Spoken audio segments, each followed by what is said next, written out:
Hello and welcome back to the channel. I'm Josh, also known as Prince of Bealtan on the internet. And Games Workshop have very kindly sent me the new Mark III Space Marines for the Horus Heresy. I'm really excited. I'm a very big Horus Heresy fan, so I thought I'd take a little minute to talk to you about Mark III armor and why it's really cool. So, Mark III armor didn't actually replace Mark II armor.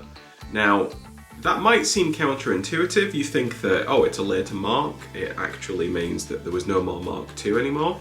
That's actually not true. During the Heresy, Mark II armor was actually the most common, the most popular armor, because it had just been used in the Great Crusade and had carried over into the start of the Horus Heresy. Now, Mark II armor is a fan favourite. It's a shame we can't buy it in plastic at the moment, but who knows, maybe it'll come back sometime soon. Mark III armor was actually used alongside Mark II, usually in situations that they would anticipate heavier fire and a full frontal assault would be necessary. But more on that later.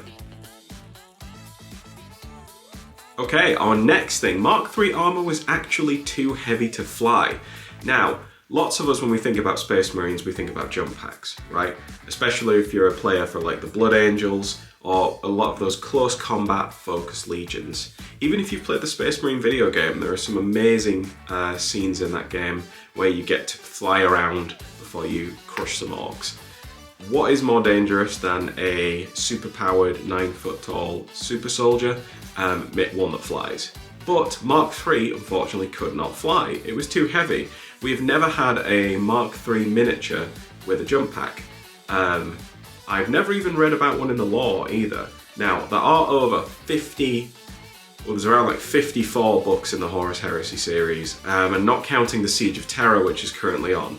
So I might have missed it. If you know of a Mark III like Marine that's been seen flying, do let me know in the comments.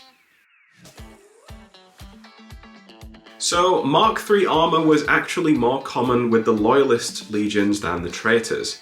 Now, why was this? Now, Horus, when he was put in charge of the Imperium's armies, when he was crowned Horus the War Master, was in charge of lots of things, including supply. Now, Horus did actually kind of funnel the new Mark IV armor, the Maximus armor, which was kind of technologically a massive leap up and actually is the one that most closely resembles Space Marine armor today. He funneled that to his favourite legions, his brother Primarchs, and maybe subconsciously the ones that would follow him on his path of treachery. This means that a lot of the Loyalists were left using Mark III armor for a really long time. That does mean, however, that is a really cool lore nod and something you can utilise in your Loyalist forces. Mark III is a really good choice for those. Legions like the Iron Hands, the Imperial Fists, they all love it, and a legion in full Mark III would look incredible. Mark III is actually still used in 40k, kind of. Obviously, in Warhammer 40,000 we now have a distinction between Space Marines. We've got Firstborn Marines and we have Primaris Marines. Now, Primaris Marines, you're going to be a little too big to fit in this, don't know what to tell you. But for the Firstborn Marines, we actually do have miniatures wearing Mark III.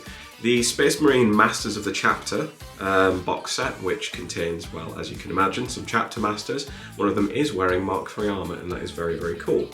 In the lore these days, Mark III is kind of reserved for like chapter relics, like obviously one Space Marine chapter. They might only have one suit of armor that survived from the Horus Heresy, but that makes it very, very cool and a very nice thing to use in your current 40k army. So, if you have some Mark III, you might want to maybe paint on one of them. Use it as a Space Marine captain or something. Someone who really deserves it. That'd be very cool.